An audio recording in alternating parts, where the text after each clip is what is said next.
Hey everybody, this is Tina with Overall Adventures. Thank you so much for joining me.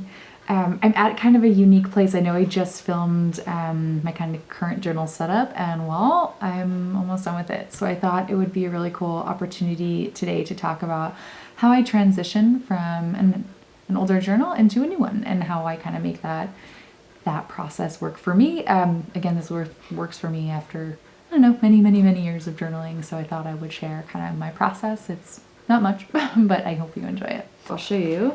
If you watched my last video, I talked a little bit about this guy. Wasn't my favorite setup, was really a transition journal through a crazy time in my life moving back from being abroad. So it served its purpose really well. And when I reach the end, I always kind of find myself on the last page or two kind of just using that as an opportunity to reflect on what I wrote in the journal overall and the time that I was in the journal. So this specific one was such a, I think I was in something like, I was in multiple countries, well, yeah, multiple countries when I was in this journal, definitely multiple states in the US, so it's traveled a good deal compared to some other journals I've had.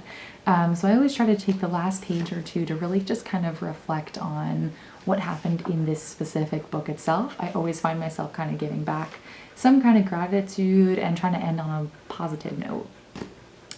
So I did finish like the last page today. This just up top here is my pen test. I'm just gonna refocus myself just in case.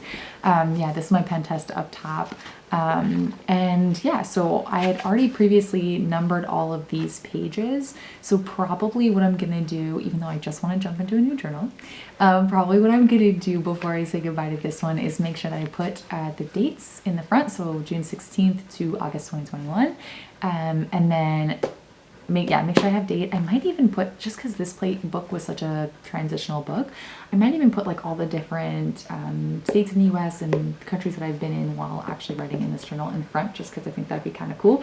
And this is another big one for me, is when I start a new journal, I always skip the first 3 pages. I never ever do like a cute title page on the day that I start the journal. Probably that's my biggest tip for this video. When I'm looking at a blank new notebook, I find it so intimidating, just so utterly intimidating to figure out what I'm gonna write in those first few blank pages. If I start with this title page, I'm like, and I use my fountain pen, I'm like shaky. I inevitably always make some kind of mistakes, and hey, mistakes are awesome, no judgment, but if I just kind of start off, I find this to be like a high pressure point in writing in a journal, so I just avoid it always. If I'm going to move into this guy, I'm always going to skip the first few pages. I do index my journal. So this is a Leuchtturm. This is their pocket size, and they have an index that's already built in here for you. But in this particular notebook that I had, this Rocco one, there was no index. So I just skipped. I literally didn't do anything. I filled this in this morning. I didn't do anything except like leave these first few pages blank because I knew I was gonna do an index, right? I just didn't want to do it then because it was, yeah, just didn't want to make a fancy title page. It scared me, so I just skipped it. And instead, what I did, here is my first page. I usually start with some kind of quote. I shouldn't say usually actually, because this has been fairly new in the past year that I do this. I find a quote from something that I've either read. I'm a big reader. I don't really talk about that on this channel, but I always aim to read 50 plus books a year. So I usually put a quote in the beginning from a book that I'm currently reading, or a book that's really inspired or just inspires me, or I feel like fits the time that I'm going to be going into in the journal. So I usually start with some kind of quote from a book, and then, or maybe a poem, and then I just kind of do an intro journal entry, and usually it's, I don't think about it too much, especially the first entry. So I'll give you an example. So here, the quote that I picked was from The Great Gatsby. It's been a big part of my teaching journey in the past 3 years. I got the opportunity to teach it 3 times. So I knew I kind of wanted to come back to this when I was kind of closing that section of my life, and particularly while I was abroad. So I wrote, I copied this quote, and so with the sunshine and the great bursts of leaves growing in the trees, just as things grow in fast movies, I had the familiar conviction that life was beginning again with the summer. So that's just, I know it was a summary quote. It was, mid-June when I was starting this, and it kind of embodies this idea that my life was starting over and I'm going into a new chapter. So I thought that was super fitting. And then, here's an example of what, I haven't actually reread this, but here's an example of kind of the rough first entry I do to just take off that pressure, because I know a lot of people feel like, oh, it's a brand new notebook, I don't know what to do. So here's an example. So from June 16th of 2021, I wrote, per Tina fashion, I had this vision of starting this notebook with a clean slate, aka only writing once we are stateside and this next chapter actually begins. But per life fashion, chapters do not fit neatly between journal pages. We're still in Doha. Tomorrow marks 1 week until we leave, and I decided that I would rather write this week instead of force myself to wait for the new chapter to officially begin. So that's just a really simple example of kind of like, me kind of reflecting on, a tradition. I used to be like, I can't start a new journal until it's like January of the new year, or I'd have to be like really quarterly. I'd be really strict with myself. Or I'd want to start it on a new month or a new chapter. But I've kind of just stopped caring about that.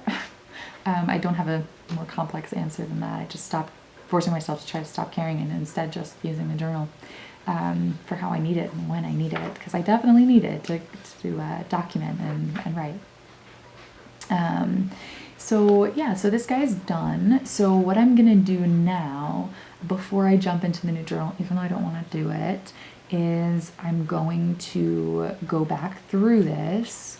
I don't really read my journals that much again. Once I write them in there, I usually don't look at them until many years later. I know someone's asked me that question before, but I probably will go back and just quickly look through and see if there are any really favorite entries that I like. For example, I started kind of thinking about some YouTube stuff in here. I took a little class, but I have some notes that I really like. I have some pages where there's dreams that I want to remember, workshops, things like that. So I will go back quickly and just kind of take this index, show you these 4 blank pages that I left at the beginning. I'm just going to draw a simple line down. I'm going to write the page number, and then I'm going to title that entry or kind of come up with a name for what I want to remember those by. I have a little washi tape. I have not come up with a good catalog system for my journals. If any of you guys have ideas, let me know. But for now, it's just a piece of washi tape. This was my 77th journal. I just have that already on here, ready to go. And then I will put it in my box, and that's it. That's really how I'm going to close this out. I do have, and I wish I was better at this, but in my traveler's notebook, I do have a little folder, and I collect things along the way. So for example, these are our tickets that we, when we were moving out of Qatar, these are our plane tickets. I have some some little stickers from students, little notes and things. I should get better at taking all that miscellaneous paper stuff and just throwing it in and just tipping it in or putting it in a folder at the end. I'm not always the best with that, but I should be doing that as part of this closure process. So once I finish indexing, which I don't know why I totally dread it, but I find it so helpful later when I go and look back at my old journal, so I will do it. But once I'm done with this, I'm going to take out all the blank notebooks that I have, and I just like to see and feel and touch them and think about what do I have, what are my options. And I love this part of choosing a notebook. I find it to be pretty tricky sometimes depending on my mood. So I'd been in these Roccos. This is my 3rd Rocco in a row, so I'm kind of feeling like I need a change, but I love the size. So I had purchased this trim. This is the Army Green. Again, this is the pocket size. It's a little taller. It's just a touch taller than the Rocco that I've been using, but it still fits, in my pocket. You'll see where this guy is going to go soon. So I've got this guy, and I'm really, really excited to write in it. And also, it's going to be September. It's fall. I'm digging this kind of Army Green. I'm really loving green. I think it's because I've been in the desert for 3 years. I'm just consuming all things green. So I think this is the one I'm going to pick. But I also have this one. It's a soft cover, again, Rocco. but it's like very summery to me. I'd put this sticker on top of it. And I, as you can see, I'd already put the washi on it for 78, but now I'm like, I really just want to jump into this light trim. So I think I'm going to do it. If I find that like in this particular moment, I feel obligated to use this one just because, well, I'm not sure actually why I feel obligated to use this one. It's just a notebook. So I'm going to do the one that I want, and I wanted to use this one, even though I don't have the exact Traveler's Notebook cover yet that I want. I don't care. So what I'm going to do, this guy, at this point I would probably label the page numbers, but since this guy already has the page numbers in it, I think I'm just going to go through each page and press down each page. I like to do that because it kind of breaks in the spine, and I know it's like super tedious, but I find that it makes the journal feel more broken in. I'm not sure if you could pick this up at this point, but new notebooks are scary. We all know that. And the best way, I think, to make them less scary is by making them already feel loved and used and broken in. So I will go through each page and I will press down each page. And you know what? Part of me is like, I could show you this in a cutaway and like film myself doing this. Make it like fancy, but I don't know. I just feel like talking to you guys today. So it is what it is. So I'm going to just fold down each page like this, and it's going to take me some time. I might listen to an audiobook, maybe watch something, and just literally press down each page, because what it's going to do is it's going to break that spine in. It's going to make it feel more loved and, for me, less scary. What I used to do a couple years ago after that point would be I would collage in the notebook. So I would take... So this is all of the tip-ins and like craft stuffs I have left. Like this is it for journaling. I've really limited my stuff down, especially moving. I don't have much. I have like some little like die cut stickers, and not stickers, just die cuts, and some, what's the word, paper clips. I have 3 rolls of washi tape. That's it somehow. And I have these like journaling cards, which are kind of cool. This brand was, again, Rocco. That's all I could find in there. I have just like some stickers and just like some extra miscellaneous like cute paper and stuff.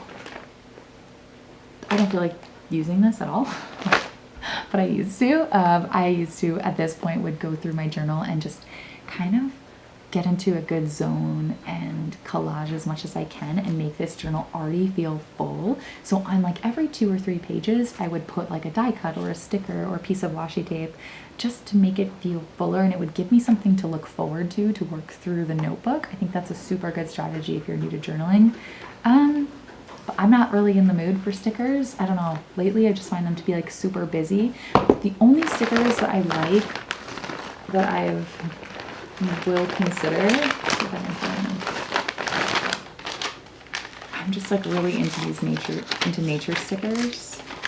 I have these from literally years ago because they're still my favorite. I found like a vintage flower book, and I like cut them out by hand a million years ago, and I love them. So anything like naturey I'm into, but for me, like stickers of like puppies or people or I don't know, things like that, I'm just like not into, but I want green because I think that's just like all I'm about lately. So I've got, you know, like little fern stickers, a fish, you know, leaves, pears, like just really natural looking stickers. And these are the ones that when you peel them off, the background looks like invisible. If there's a word for that, if you know that, put it in the comment below. I don't know how to describe this kind of sticker. I'm not a sticker person, clearly, but I do like these. So I might, you know, spend some time putting like 1 or 2 of these, but even something like deciding what goes on this cover, that's so intimidating, so I'm not going to do it. I'm not going to do it until like I break this journal in a little bit.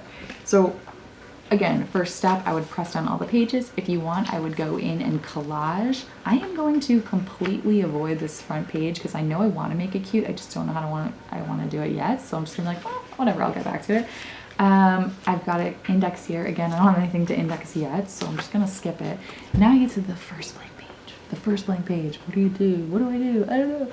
Well, I'm gonna go personally and I pick something that I'm into and really inspires me. So like I had talked about before, I had picked a Gatsby quote for my other journal. Lately, I'm really, like I'm on this, I'm just really into nature. I'm into green. I'm into flowers and trees and all this like nature that I haven't had the opportunity to enjoy. So I've fallen in love with Mary Oliver, and I have her book of devotions, and it's a book of poetry. I typically don't read poetry that often, unfortunately. Even as an English teacher, I read a lot of poetry with my students, but on my own for fun, I'm not the most balanced reader in that sense. I read a lot of fiction, a lot of YA, a lot of, I don't know, just anything really but poetry. So I'm really excited to have this collection. And I had thought about before this video, like going through and picking a poem that like really spoke to me, and deciding on which one.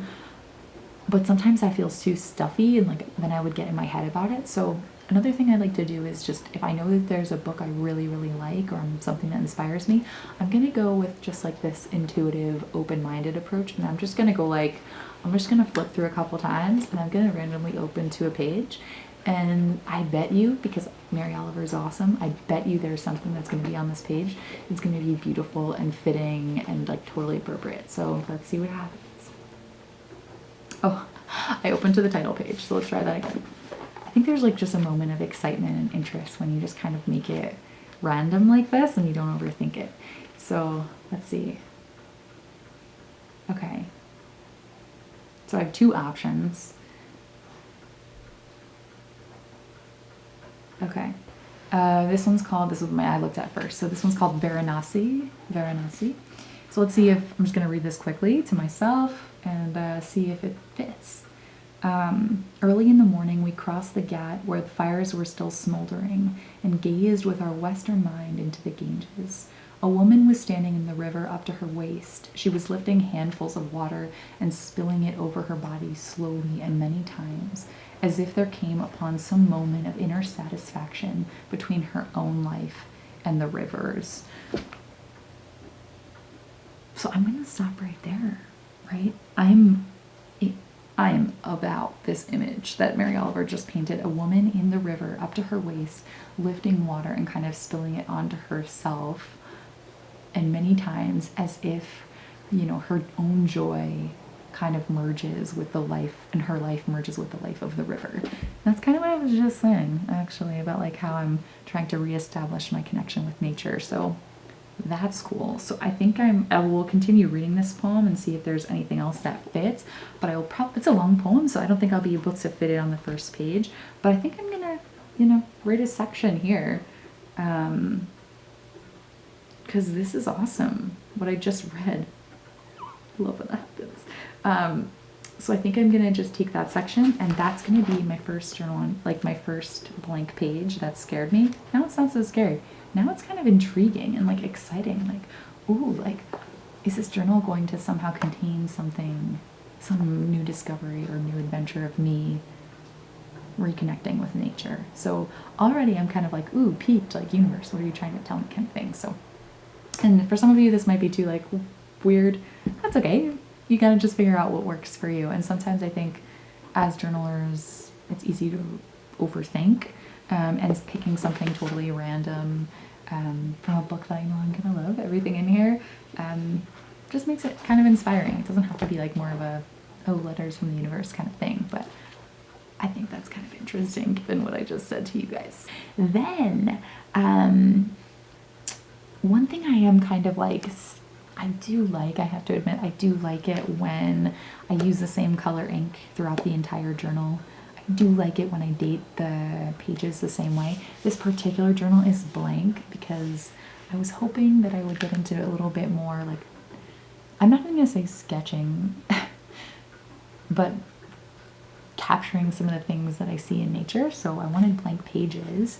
So I do want the dates to look kind of like uniform. So what I have is I have a small stencil that fits pretty much right in this journal. So I might just either keep it in here for now until I get my new traveler's notebook, but I probably would use this just to keep really simple dates. And I like them to look a little bit distinguished from the rest of the entry, just because then it's like all like light gray ink, which, by the way, I know I talked about my Koiko being my favorite, and it is, but it's also not. I also really love Where's my sweet Lammy? I also was obsessed with my Lammy. So, I don't know. Take back what I said. I have like this really light gray, beautiful Japanese ink. So, that's kind of my favorite. And I think one of the reasons, if I'm being really honest, why I don't like this other book is because I went from like the green to just like junky ballpoint pen to even a blue pen in there at some point, and then to my gray once I got back to the US and was able to like gear up my fountain pen. So I do like it when it's all one color. I'm not that chill of a journaler, but I'm getting there. I used to be like really regimented, like only the same color, only certain stickers, and now I think I'm much more looser with my process. So that's kind of it. Thank you so much for watching. I hope that was really inspiring to you, and hopefully just like frees you up a little bit when thinking about starting a new notebook, because it is scary. It is a scary process, and I think for me, demystifying that and making the journal feel as comfortable as possible is super important. So thank you so much for watching. I wish you creative fire, and yeah, you got this. Keep writing. Peace.